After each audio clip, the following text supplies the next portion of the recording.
ওরে বন্ধু, আল্লাহর কসম রে অনেক ভাগ্যবান রে। কে? ওরে বলতাছস কে? ওই যে আমার মুসলিম ভাই, তার সামনে আমাদের এই ভিডিওটা গেছে। ওই অনেক ভাগ্যবান, বিশ্বাস কর। কেন যে জানাস ভাগ্যবান বলছি? আমি যে এই ভিডিওতে আমাদের প্রিয় নবীজির কালেমা পড়বো, আল্লাহর কসম রে ভাই, আপনি যদি এই কালেমার দাওয়াতটা একটু কষ্ট করে অন্যের কাছে পৌঁছায়া দেন ভাই, আপনি ভাবতে পারবেন না আপনি কত সোয়াবের অংশীদার হবেন। লক্ষ লক্ষ সোয়াব আপনার আমলনামা জোগাড় হবে। সুবহানাল্লাহ।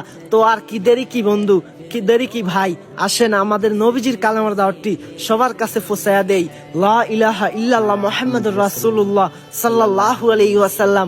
যাদের মনে অহংকারে ভরা, যারা নবীজিকে ভালোবাসে না, তারা চাইলেও এটা শেয়ার করতে পারবে না।